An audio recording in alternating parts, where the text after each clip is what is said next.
Welcome to another one of our interviews on transformative spiritual habits. Today I get to sit down virtually with Diane Godwin, and I'll say a few things about her, about how she leads in the church in the beginning of the interview.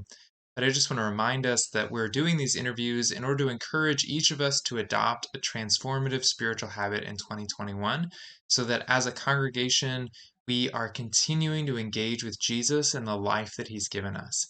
And the second part of this goal is that we share that commitment with one other person.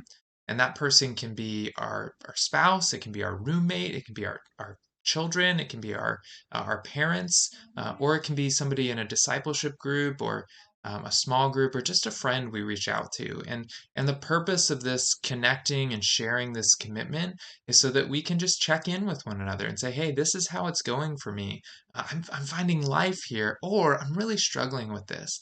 And then we can hear a good response from somebody we're sharing it with. So that can be encouragement, it can be rejoicing, it can be, hey, let's talk about it. Are we trying to do too much? They can counsel us through this. There are two dangers in any talk about transformative spiritual habits or spiritual practices or spiritual disciplines. These can be interchangeable terms. And those two dangers are pride and shame. We don't want either of those. We want to be a community that grows in humility and faithfulness as we commit to Jesus with these practices. So, being in community is what helps us move in that direction. It's not a perfect antidote, but it is certainly very helpful to keep us from pride and shame as we walk together. So I hope you enjoy the interview. And just again, if you have a story of the Lord really meeting you and transforming you through a spiritual habit, reach out to me and we can schedule a time to set up an interview with you as well. So you can share this joy with the others at Holy Spirit Church. Right. Well, hello, Holy Spirit again. Today we have another interview about a transformative spiritual habit. And today I get to sit down virtually over Zoom with Diane Godwin. Diane is the head of our altar team that takes care of our communion elements and makes sure that worship is set and good to go. And she's served on our vestry before and is a longtime friend of mine because Diane and I served together on staff at another church. Thanks, Diane, for taking some time to be with me this morning. How long have you and Mike been worshiping with us at Holy Spirit now? Since 2015. Okay. So you're like a long-standing veteran at this point. Yeah, half the history of the church, yeah. Great. Well, thanks, Diane, for taking some time to be with me. So we're doing these interviews about transformative spiritual habits, and what is one habit that you'd like to talk about that's been spiritually transformative for you? Fasting. Okay. That's good because I've gotten a lot of questions about fasting just over the last few months. What is it? What do we do? What do we not do? All sorts of things. So this will be a good kind of, at least they'll see a real person who does this, as opposed to just reading of the crazy accounts where people fasted for long periods of time.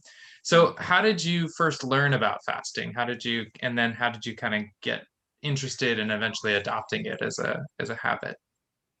Well, being raised Roman Catholic, we always had holy days that we would fast. And so I was brought up that way. And then in our household, the expectation also was that we would fast on Sunday mornings until we took communion. Mm-hmm. So unfortunately for our family, there were 4 kids, and it took my mom until the 10:45 service to get us all dressed and everything. So by the time we actually ate for the first time, it was noon. So of course we were dying, we were just starving. So that I always knew what fasting was. I never really understood why we were fasting other than it was an expectation, and certainly never learned that it was a chance to grow closer to God and appreciate more what he did for us. Mm-hmm. So that was very different. And then as I got older, I still did the morning fast on Sunday until Holy Spirit shifted to the 4 p.m. And I'm not doing it. I guess it's just laziness on my part. I don't know. It is a long time to wait. It is. So for me, in 2002, I've always been I was baptized Roman Catholic and then became an Anglican when we moved to San Diego, and never realized that there comes a moment in everybody's life where you have to do the sinner's prayer. You have to give your life over to Christ. And I didn't do that till 2001.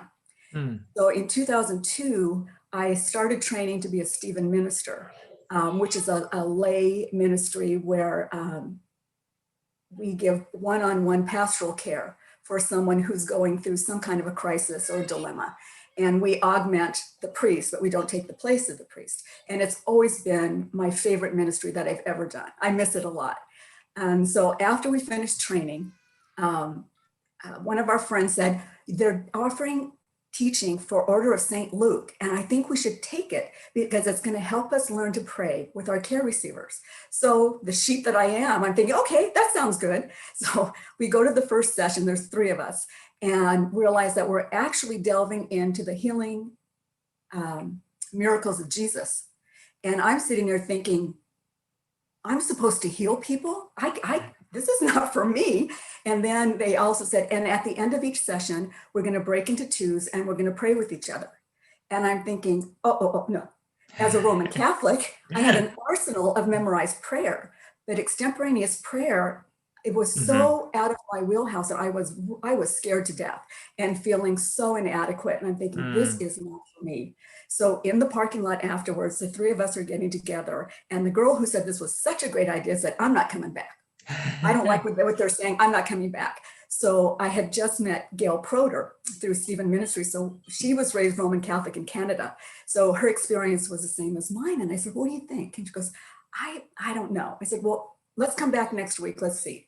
So we go back, and luckily the first session, we went long, so we didn't have to pray.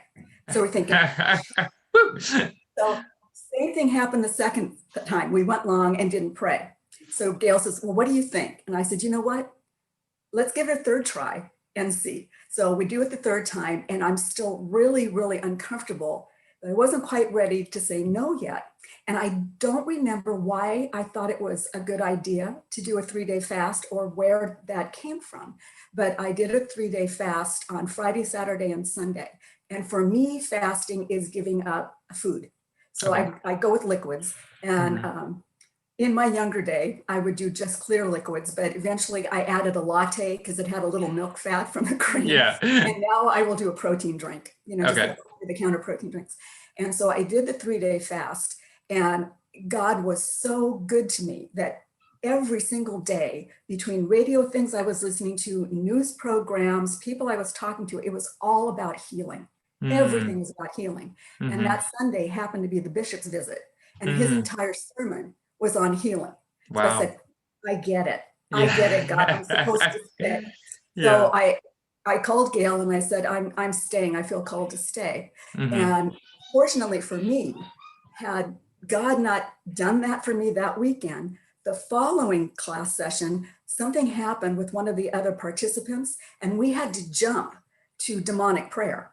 And I would have been out the door in a nanosecond had I not really felt that God saying, no, you need to be there. And it subsequently became one of my favorite things that I do. And I do pray awkwardly. I stumble. I'm not one of those glorious prayers, and also, of course, such a meaningful, deep friendship with Gail before she passed. So it was really a gift.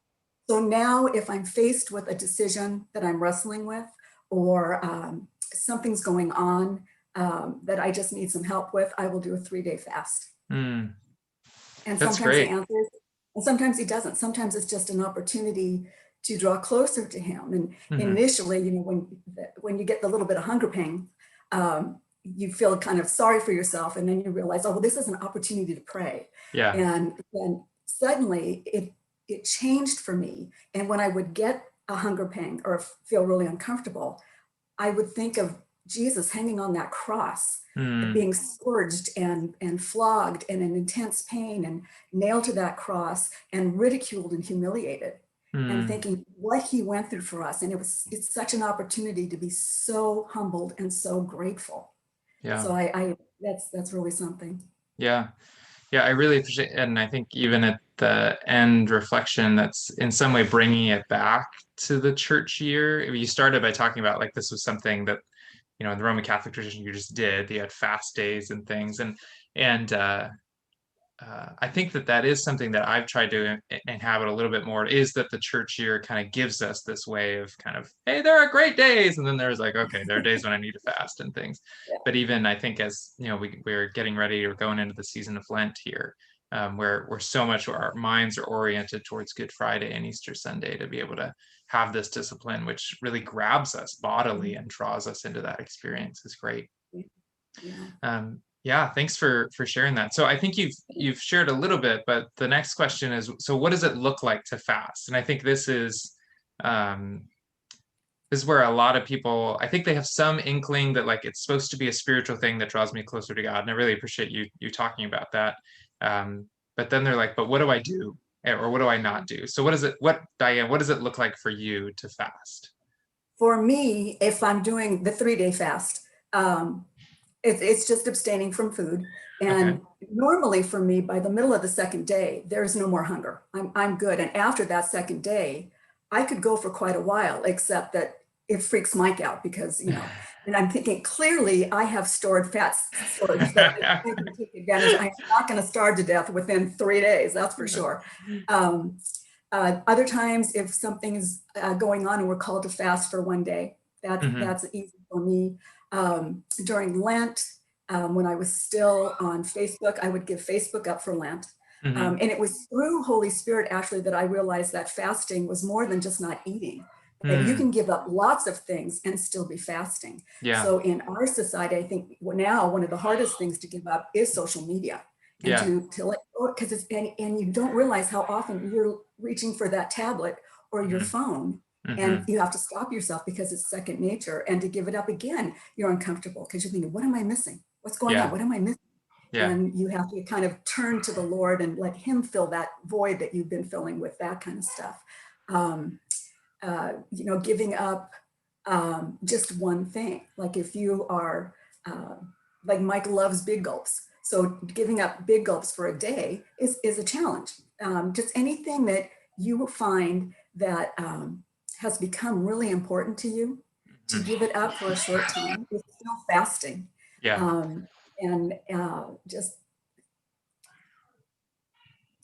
There's just so many ways to do it. And one thing I found really interesting, our small group, my discipleship group, is studying the Celebration of Discipline by Foster. Okay. And his chapter on fasting it's the best fasting 101 hint to me.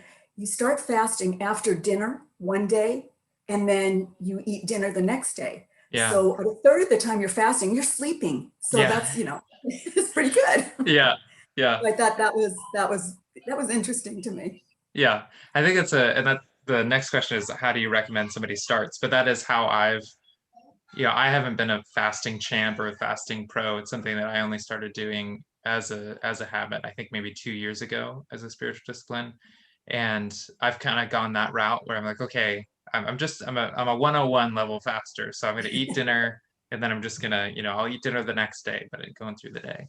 Yeah. And I really appreciate how before you were talking about like, what do you do with those hunger pangs, and kind of seeing that as this opportunity. It's a reminder almost that the taking the one thing out of your life becomes then that discomfort you talked about becomes then the prompt to draw closer to God. And it's like, yeah, being in your body. I think if we're giving up food, that's just a very visceral bodily sort of, yeah, Lord, yes, okay, you're here. I need to focus on you. So yeah. And I have to be honest, the first time was the most dramatic response to a fast that I've had. Okay. And usually I'll get some clarity. And that's what's interesting too. On the third day, your thinking starts to become very clear and very focused on whatever you're praying about or fasting for. And that's why I would really like to do longer fasts to see if that gets even more strong, but I won't do that now. But there are other times that there is no resolution at the end of the fast for what I'm asking for or praying for. So drawing closer to God is the gift that I got. And that enables me to think, you know what, I still don't know, but he's there with me, so I trust him. Mm-hmm. It's not always this dramatic response, life-changing thing. Sometimes it's just, be still and know I'm God and I'm in control and I got this. Yeah, that's good. I think that anytime we have these discussions about spiritual disciplines or spiritual habits, I think there is like either an explicit or implicit expectation, like this is going to be amazing. Like I'm going to have like a mountaintop Moses glory of the Lord moment. And like, yeah, most of the time you get done, you're like, okay, I did it. Yeah, So, um, exactly. Yeah, yeah. so it sounds like you've got like the 3 day fast seems to be kind of a tool in your toolbox that like, hey, I've got a big issue. I want to see God move. I want to have the clarity to hear him.